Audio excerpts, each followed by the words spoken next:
these are the set of resource speaker for today. Yours truly, followed by Ma'am Kim Francisco, Ma'am Mary Ann Cardenas, kayo, in any order po ito, and Ma'am Michelle Hermo. Okay po. Wait lang po. Okay po.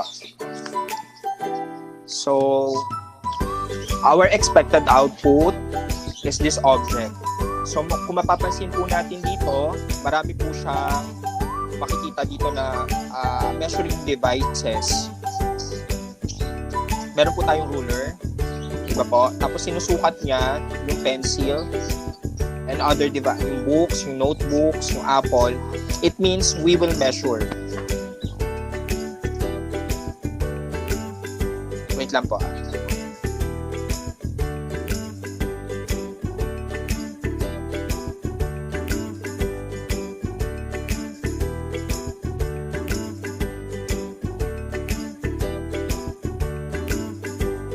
Hello po.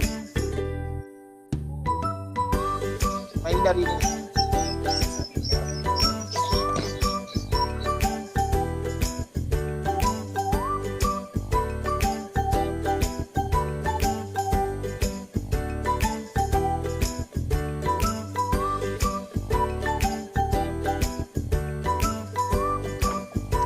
Ayan.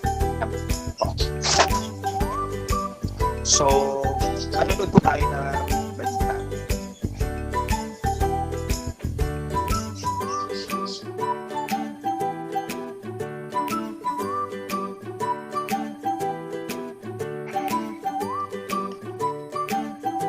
Hirap talaga pag new normal.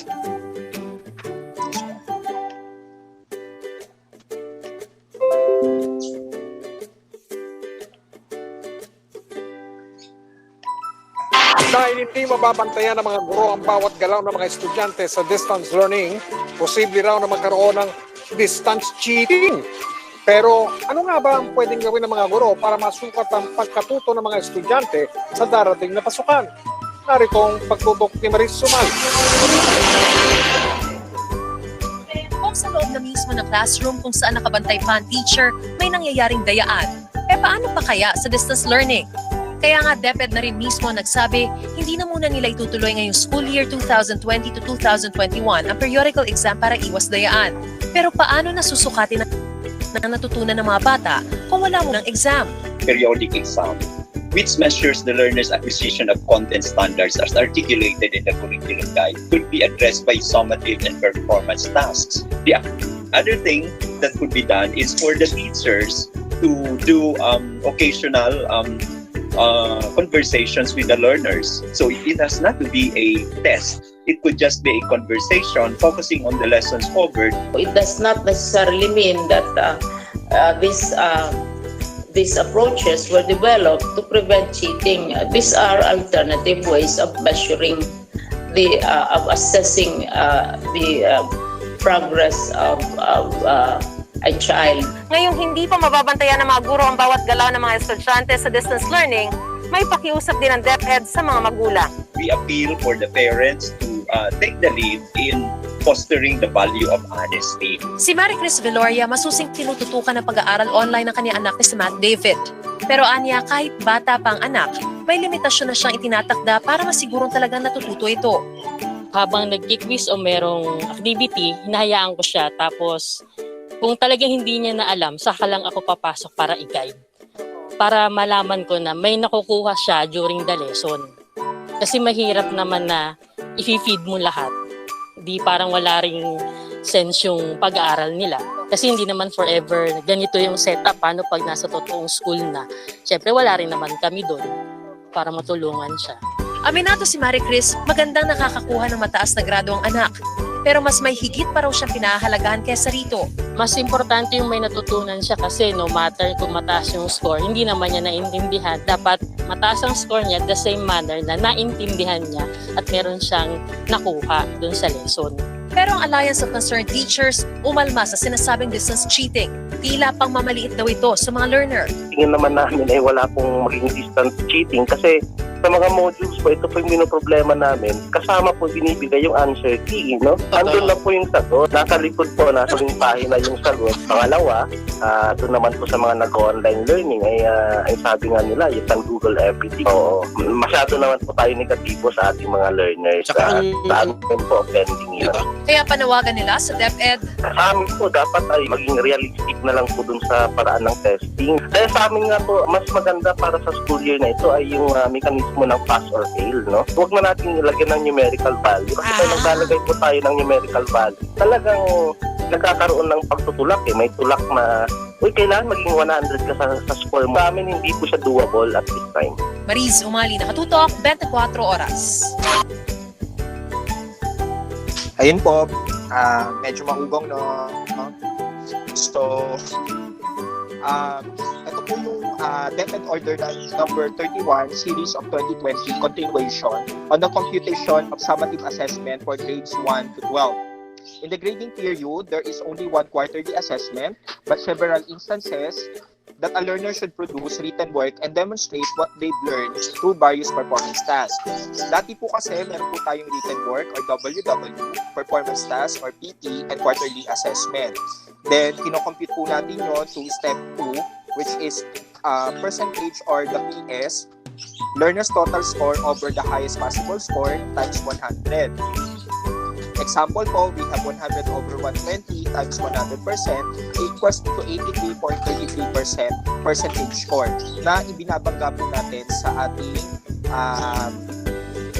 table po. Diba may equivalent po yon. This is based under the DepEd Order number 8 series of 2015. Today's topic po is all about the DepEd official guidelines for assessment under the new normal, which is guided in the interim conditions and policy guidelines from the DepEd Order number 31 series of 2020. Definition of terms po tayo. It is an ongoing process of identifying, gathering, organizing, and interpreting quantitative and qualitative information about what learners know and can do. Anyone po?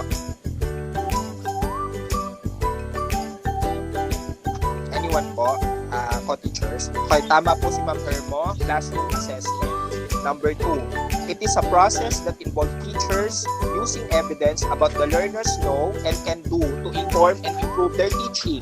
This process, through the teacher's immediate feedback, enables students to take responsibility of their own learning and identify areas as well, where they do well and where they need help. Answer po, tama po, formative assessment rather. Next po, number 3, it is assessment that is usually administered toward the end of the learning period to measure the extent to which the learners have mastered the essential learning competencies, the results of which are recorded and are used to report the learner's achievement. Correct po, Ma'am Jenna and Ma'am Michelle, summative assessment, recorded and graded. And last but not least, it is a way of reporting assessment data by assigning value to the result as a record of students' ability, achievement, or progress. Of course, thank you po, Ma'am Michelle again and Ma'am Jenna, grading. So, that is our topic for today. It is all about the measurement. What is classroom assessment? Wait lang po.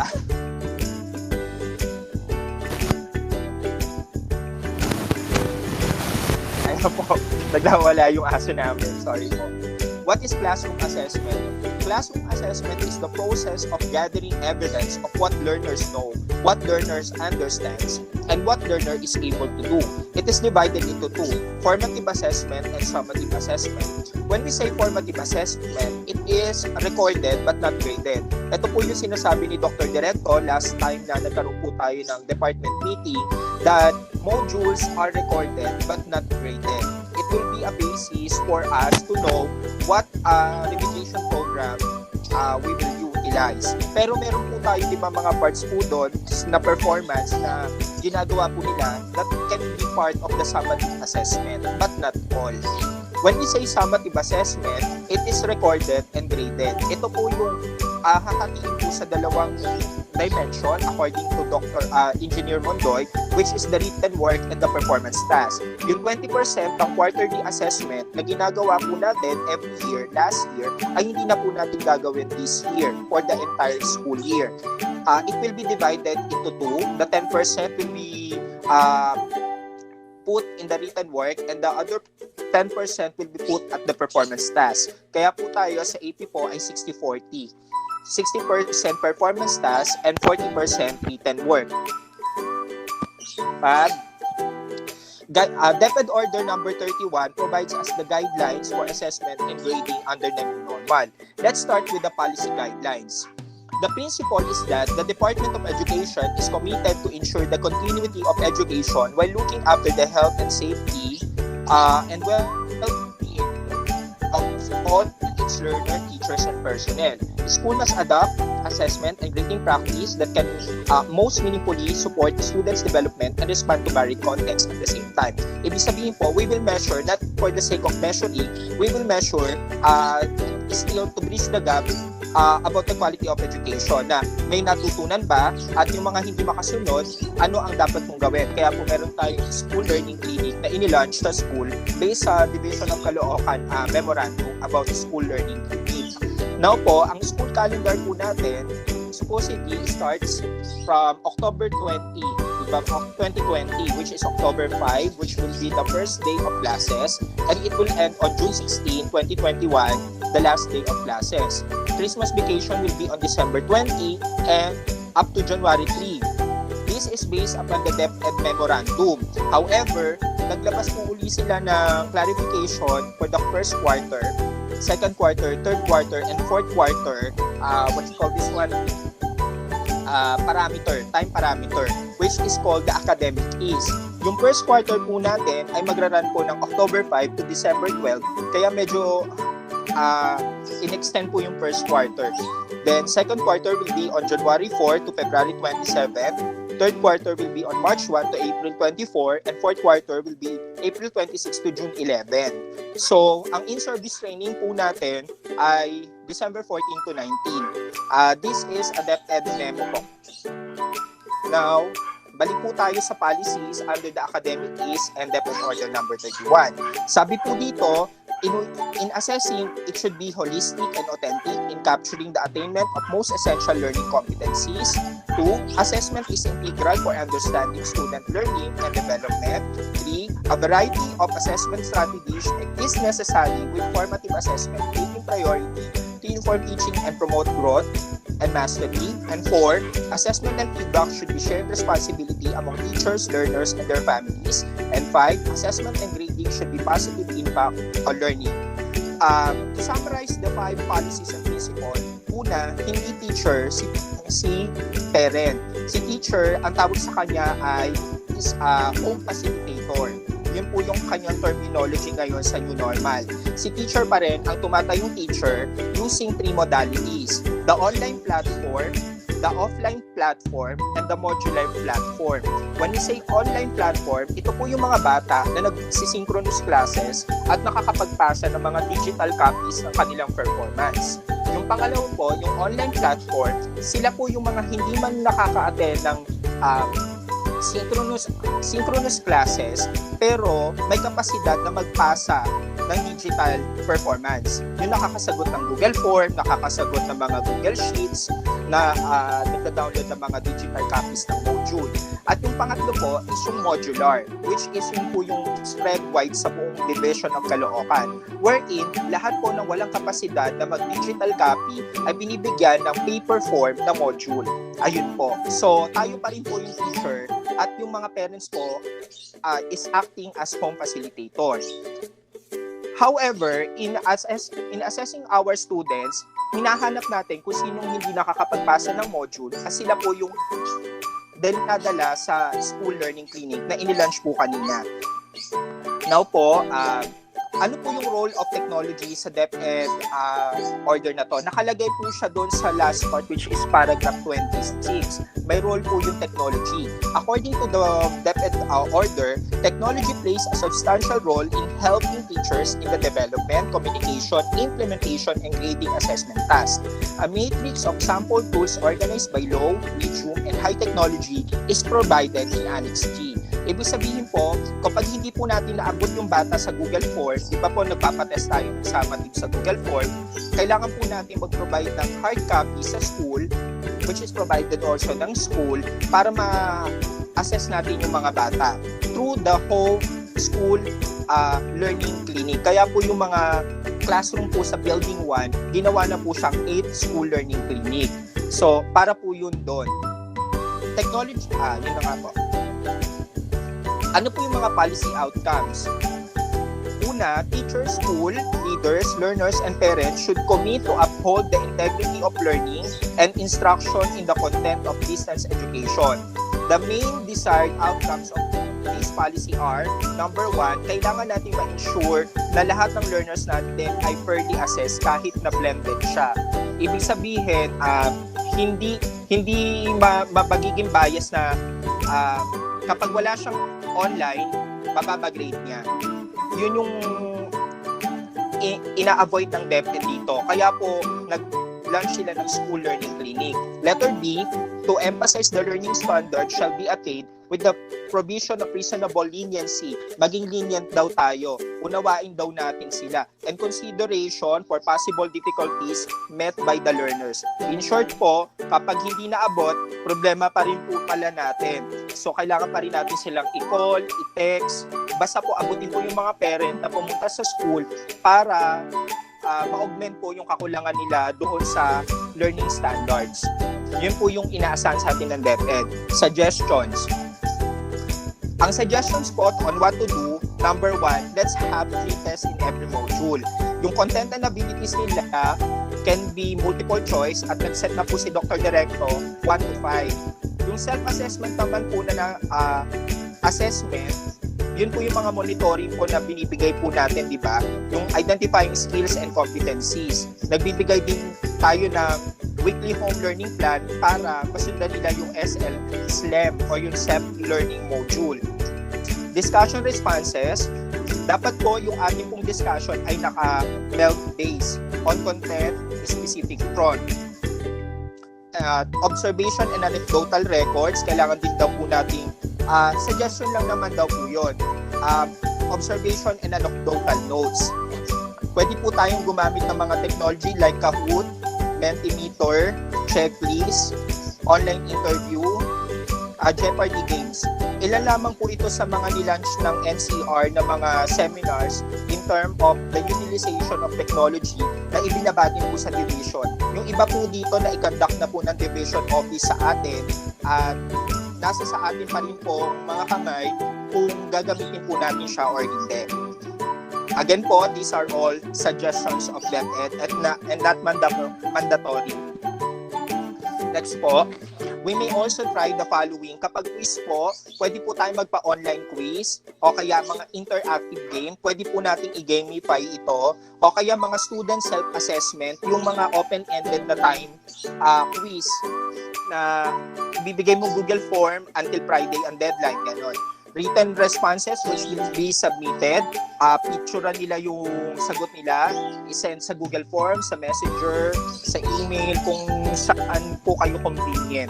Questioning, conferencing. Yung conferencing, questioning, and observation, open na po ang school natin para sa face-to-face at paggawa po ng rubrics kung meron pong performance. Again, these are all suggestions of DepEd in terms of assessment through the DepEd Order number 31. Next po. According to them also, sa annex na yon, we can also try end of units, final exam, culminating projects, portfolio, short answer questions via Google Docs. Suggestions for tool for our online assessment, we can use Socrative, exam time quizzes, that quiz, LMS scores, poll everywhere, Edmodo, Survey 360, Knowledge, Embed, Kahoot, hot potatoes, open-ended, essay question, online interviews, online polls, forum posts, interact, and create quiz.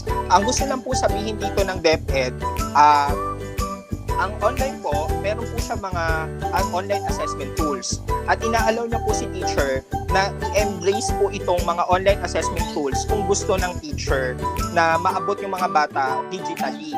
Pero it is not limited nor it is not limited on this online assessment because our students are still in a modular approach. Yun po. Kaya po ang nakalagay ay suggestions. Ayun po. Dagang salamat po at padayon.